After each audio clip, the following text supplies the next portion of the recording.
my favorite moment was Phil's run. Phil, Stenson, the whole battle together, to me, growing up, being a left-handed golfer, I've loved him. I mean, Phil's been a huge fan of mine. I mean, huge fan of his, right? But it's just one of those things that I couldn't take my eye off the TV. I loved every second of it. Yeah, I thought, Tom Watson's run at Turnberry was something in sports that never happens. Yeah. Someone that age, to play that well, to have a chance to win what that could have done for the game, for a player of that age. And, of course, his history with the British Open, 5 British Open victories, I think it was. And God, how unfortunate it was to get maybe a little bit unlucky bounce. But I can never get that out of my mind, what that would have been if he had won. Yeah, and you know what? That one was near the top of my list, too. I mean, I can actually remember sitting in the car listening to the end of that play out on Sirius XM radio. But, for me, the one that really stands out is the 95 Open at St. Andrews. And, people remember it's the one that John Daly won, but the moment that I remember is Konstantin Aroka flubbing his third shot there on 18, looking for all the world like he's just thrown away his chance to win. And the guy rolls in a 70-foot putt through the Valley of Sin. He's got his hands up like this. I mean, he's got tears in his eyes and collapses on the green. That type of emotion is what is, to me, too often lacking in golf, particularly as it relates to it being a spectator sport. And that one really, I never forget that. I mean, that's kind of what the game is. That's what that championship means to people. And that one for me is it. He wasn't able to hold it together in the playoff, but the fact that Daly won, too, highlights what a monumental talent he was that largely went squandered. So, for me, I'll take the 95 Open. Yeah, well, going fourth here is a tall task because you guys took both of mine, you and Bill. I mean, I remember when Watson was doing that. I was working at a tournament. People were out on the golf course, and I'm watching this old guy hang out with all the youngsters and keep up with them. But when I was a kid and John Daly was just blowing balls all over the place, over everything, that Open for me was by far the biggest memory. I don't have a ton of them with the British Open, to be honest, but the Daly one for me sticks out by far the most, I would say.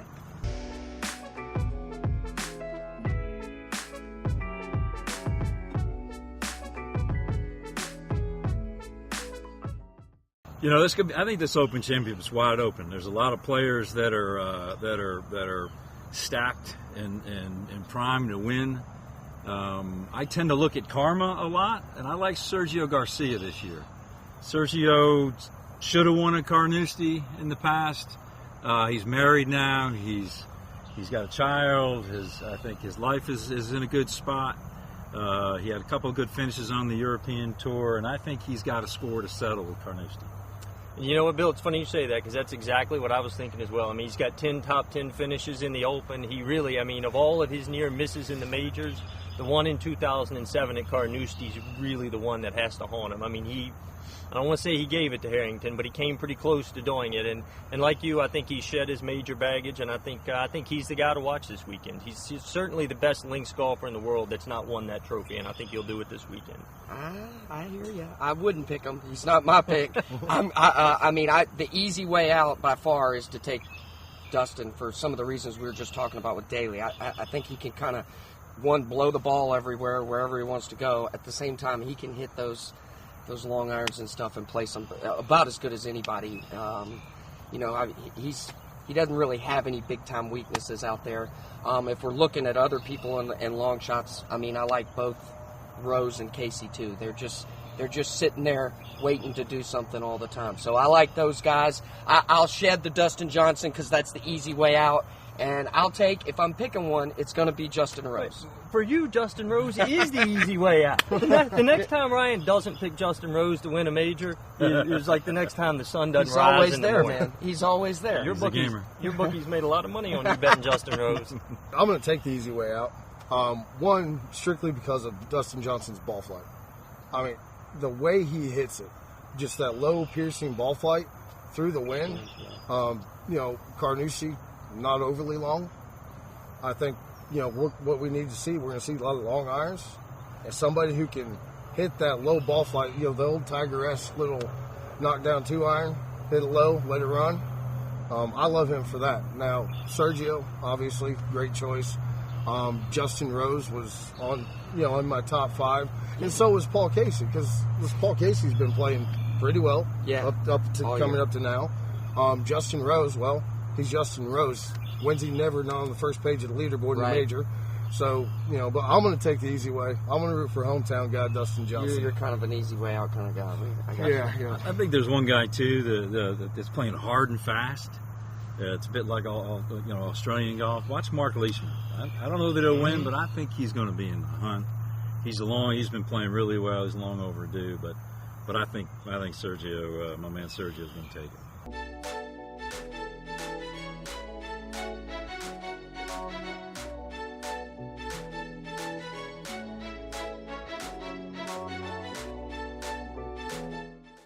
Well, look, this one for me is easy. I'm going to take the guy who's come the closest to replicating Van de Velde's feat in a major, and that's Phil Mickelson. He had the debacle at, I believe it was Winged Foot in, I think, 2005 maybe. We had the episode there at the U.S. Open a couple weeks ago where he hits a moving ball. I mean, look, I don't expect anyone to have a Van de Veldean-type meltdown this week at Carnoustie, but if it does, Phil's as good a candidate as anybody out there to do it. I can't pick somebody to have a meltdown like that. It is literally one of the biggest meltdowns you can find in golf. I mean, the guy just needed to make a double to win a golf tournament, and he's hitting driver off tee box. He's making every bad decision you can make on the entire hole. I mean, the guy I think he had a 1-putt 7, if I remember correctly. So I'm not picking anybody to do that. If I do, maybe you. If you get in the field, I'll take you to make a big number like that, man. But I don't have anybody that I think can blow that from a course management standpoint anymore.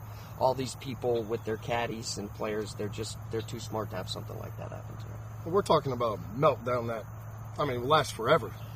This is a meltdown you're going to talk about. You're going to pass along to your kids. This one's never going to stop. I don't know if anyone will ever get that high of a meltdown. I'm going to look at someone. I worry about Ricky Fowler sometimes. Plays well, gets in it.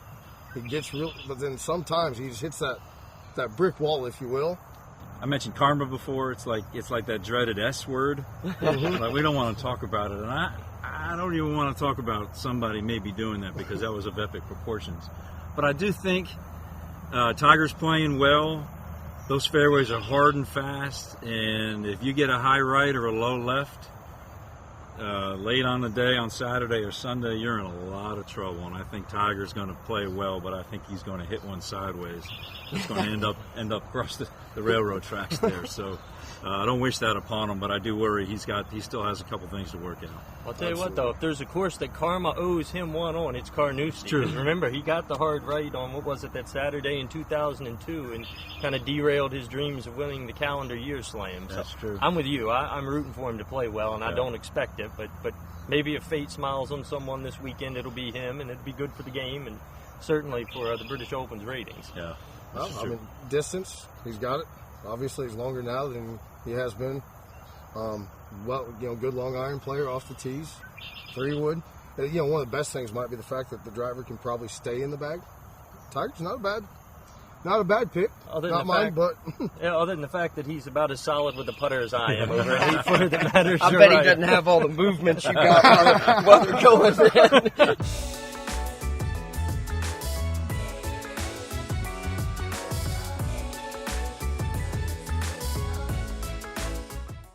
Well, I got two, because one is for active players, I would say, and that would be Matt Kuchar. I look at him as one of the most solid golfers out there that has not won a major. So I would have to say Kuchar. I don't really necessarily see him winning, even though he had such a good year last year. But the best player out there that hasn't won a major, and he's getting a little older, is Lee Westwood. The guy shows up all over the place all the time throughout his career. I get it. He's getting older. He's not going to be anybody's pick, but he's by far the best golfer out there, in my opinion, that hasn't won a major. I think, as far as most talent hasn't won, I'm going to go with Ricky Fowler. Young kid, still got a lot of life ahead of him, but he's put himself, I don't know, maybe it's the way he dresses and, the way he acts, kind of gave us all this excitement coming up, and then now, we're going for more. Like, where is it? We want it. Yeah. I think John Rahm's young, so he's not doesn't have kind of the pressure that Kuchar and Fowler has, but I think he's going to play well, and I think he's going to win a major here soon. And I think but he's due. He's in the top. I know he's ranked number 2 for a while. I don't know if he's there anymore. He might be 3 or 4. Man, that guy can play, and he's going to win a major. And I think he will come out of here the most highly ranked player without winning a major. I just hope he can keep it together long enough. Well, I mean, for me, I just get tired after 13. But yeah, he gets, if John Rahm can get his he runs a little bit under control, I think he'll be a player for a long time. He's got to use it to his advantage. Yes, absolutely. And you know what? I think Ryan hit the nail on the head. And there are kind of 2 components to this question. And, one of them is when you look at the breadth of someone's career, who hasn't won it. And I think Lee Westwood is without question that person. I mean, I think he's got, 14 top 10s. He's been there a lot. And, you ask who we think is going to win, and I'd taken Sergio. If you ask me who I want to win, it would be Westwood. Because, you know what? These guys, he's a former world number 1.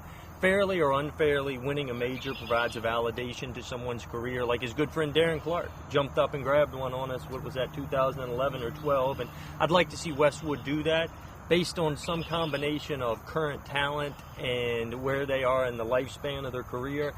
You know what? Fowler's there. I think Rahm is another guy that's there. I think Kuchar particularly, because he's probably closer to being on the back end of, the time he could be reasonably expected to win. But give me Paul Casey. He's playing well now, He's kind of ebbed and flowed at times. He's not real young, Even Fowler and Rahm, those guys will have chances. Sure. Casey's time's starting to run a little shorter, so I think, unfortunately, Paul Casey will be the guy come next Monday that's the best player not to have won a major, or certainly the one with the most pressure.